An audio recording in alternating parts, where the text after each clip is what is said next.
Hey everyone, it is Wednesday, and you know what that means. That means we bring back the one and only and the great Anna Kelly. How you doing? I am doing great. You always announce me so nicely. Oh, I mean every word of it. Hey, so one thing I've been playing with, right? So I have this online course, How to Get Started One Rental at a Time. It's over 1,000 student now. It's working. But now that that's working, one of the things I'm stepping back and realizing is when I started that journey of learning Fresno 20 years ago, I also started looking at my money. Some people call that budgeting, right? Started understanding what was going on. I was spending 100% of my take home pay, and I had to fix that if I wanted to do this financial freedom journey.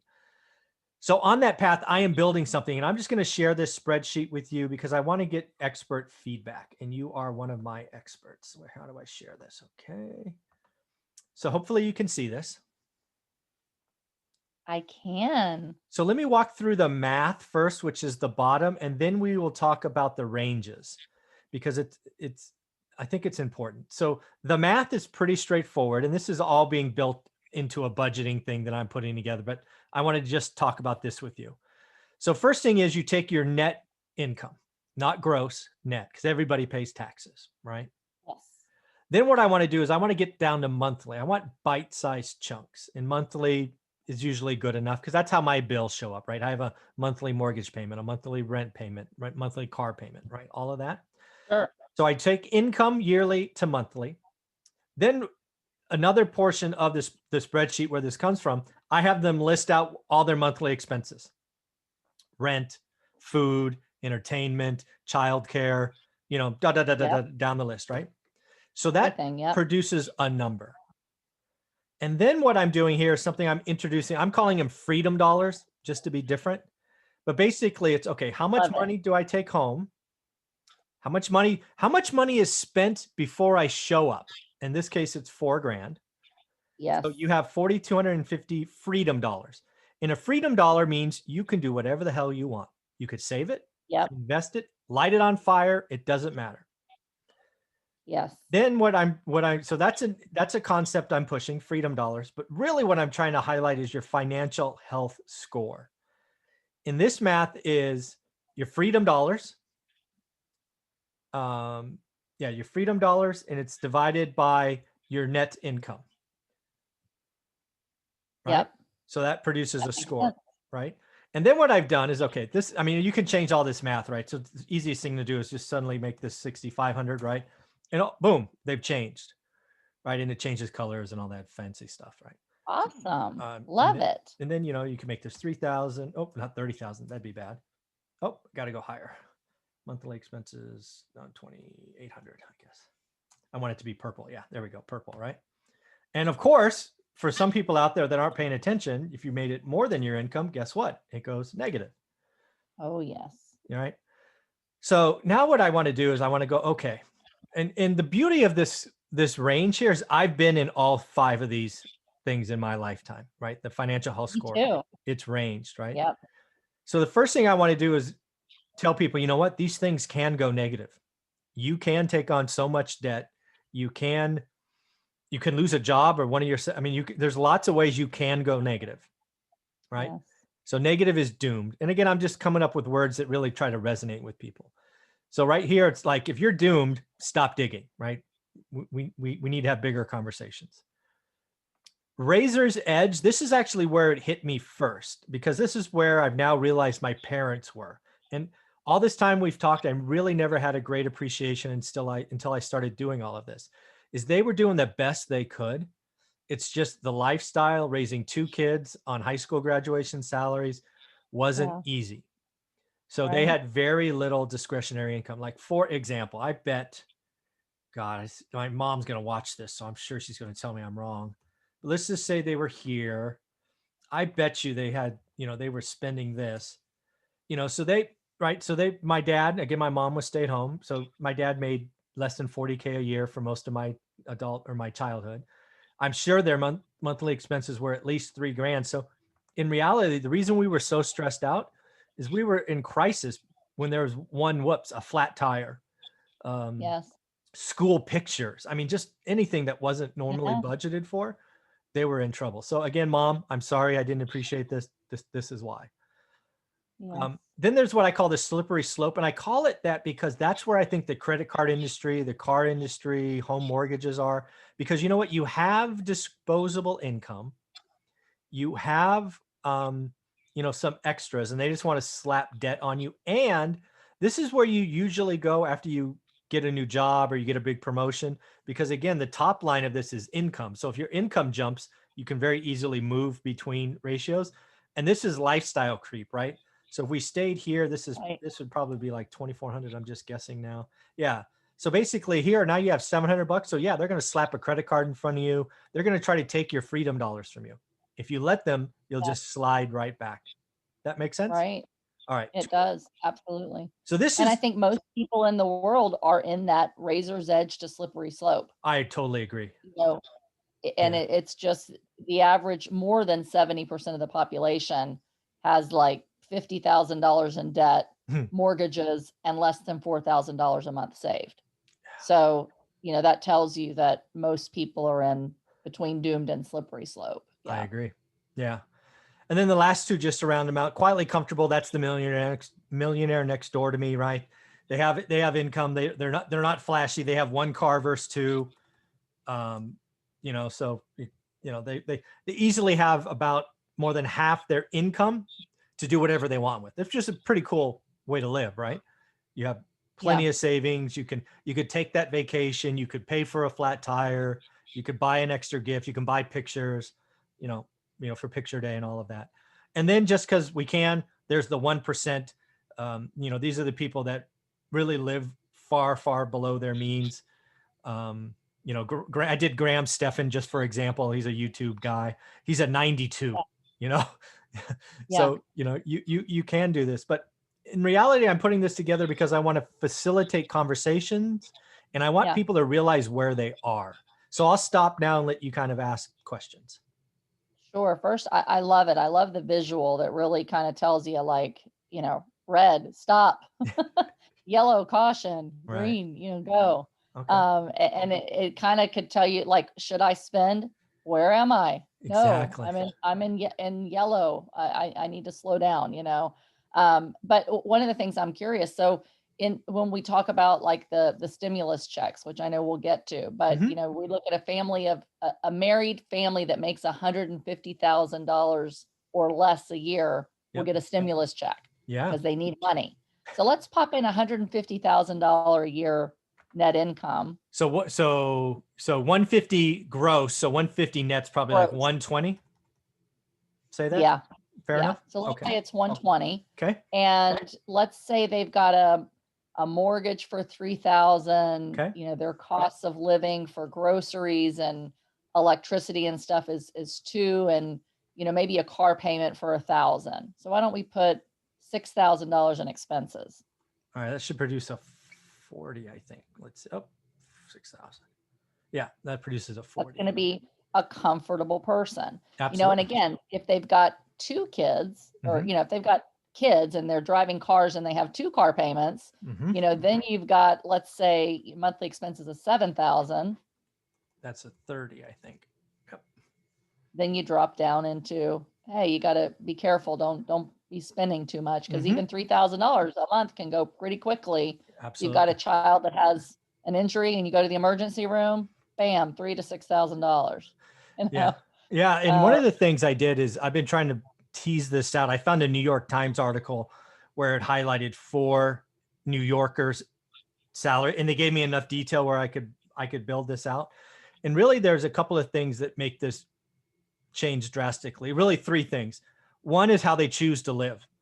Right. One of the person's kind of middle income chose to live in a 1-bedroom apartment, which was the yeah, cheapest home or housing cost.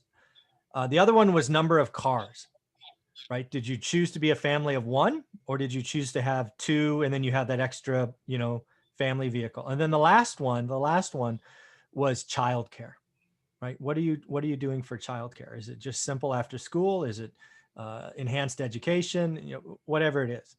But those 3 variables, which are all fine, I'm not judging, but those 3 things can pull you from quietly comfortable right to razor's edge if you let it. 100%.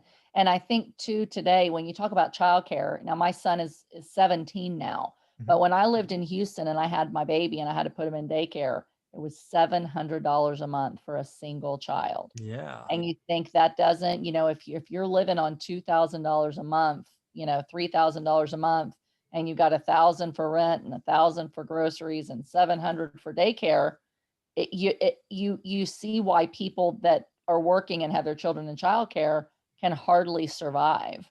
Yeah. And that's just a reality for so many people. And so when you do have to put your children in childcare, you just can't afford to go out and get new car payments because you want one and think you need a more expensive car, because then it puts you very quickly from slippery slope to razor's edge, Yeah.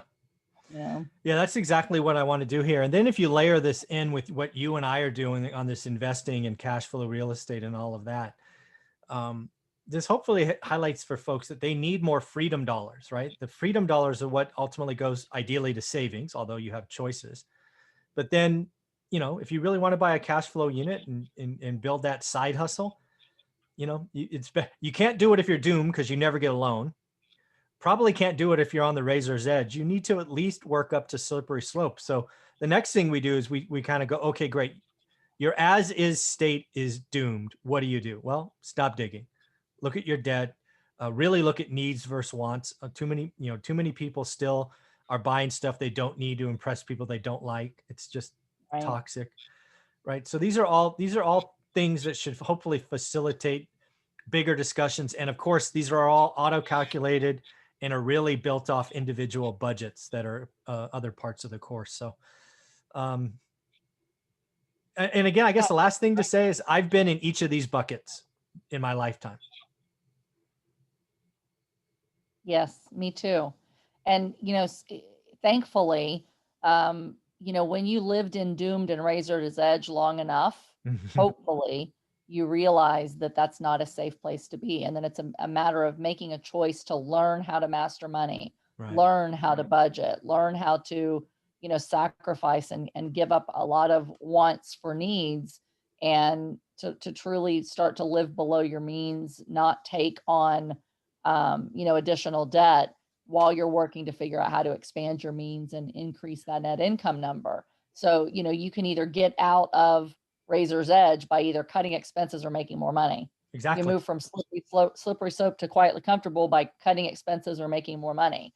Mhm. So, for me, each time I moved up one of these kind of rungs on the ladder, it was a matter of doing both, learning to For cut sure. my expenses and be patient and sacrifice so that I could then allocate, all of the extra money that I had toward expanding my means in real estate. Yeah, and when I look at this, and I've been trying to evaluate my life. This is the first time I've shared this with someone, with an expert like yourself. I remember a time I was in razor's edge, got out of school, got a good job, right? Got that first 40-hour gig, clearly went up. And then my dumbass went out and got an expensive car I couldn't afford and just pulled me right back to razor's edge. That's Yep. that's really what I'm trying to help people realize, that you know what? Do you really need a $40,000 car when you make 28 grand a year? Probably not. No, No, you don't need one. Yeah. exactly. Yeah. And I did the same thing, even with my background in helping people manage money. I went out and I was like, well, we need a car, and I don't want to drive a beat up car. I don't want a used car. I want something new, Mm, because I felt like it was safer. Now, I right. didn't go buy a really expensive car, but I still had a car payment. So Yeah. now we had a mortgage and a six-figure school loan and two car payments and a baby. And the And it was like, insurance on a new car and, all of it. yeah, and Yeah. daycare. And even though we made a very good income, we were Mhm. living in that teetering between razor's edge and slippery slope because of the Yeah. car payment, you know? Yep. And this That's part visual, of go ahead. No, I was just gonna say that's part of this whole, chasing the American dream. And Yeah. like you mentioned with credit cards, it's interesting because as soon as you graduate high school, you're sent credit cards. Victoria's Secret, Ross Dress for Less, Walmart, Hmm. get an apartment now. You graduated. And then Hmm. it's you graduate from college and they get your name. And then it's, ooh, you deserve a new car. You deserve Hmm. a new condo. You're moving up in the world. It's Yeah. time to do all of this stuff. And there's that temptation to go, yes, I've earned this. I've moved up the rung of the American dream. So now I deserve these next things. And you don't really realize that your income might not be stable. You could lose a job. You Yeah. could wreck the car, and be upside down on it, even if it's insured. So there's all kinds of things that you don't think are going to happen, and you think you're just going to make more and more money. And in reality, it doesn't always work that way. And so the temptation to go after new things earlier than what you really should Hmm. is what you have to really learn to avoid and say, I'm going to be really patient, live like no one else today, not go out and go overboard, to buy things that are going to cost me so much money every month that it's going to be hard to enjoy it or have any freedom of my time because I'm going to have to work so much harder to pay it all off. Yeah, my hope for this is really a couple of things. First is recognition where you are, because I think at least again, just speaking from personal experience, I was in Razor's Edge, but I'm sure I thought I was somewhere else. Right. And so that's one. Two is the recognition that there are two things. One, you could reduce expenses. I call it needs versus wants. And the other one is you can go get a second job. I've had or increase your income, whether that be a promotion or commission or a second job.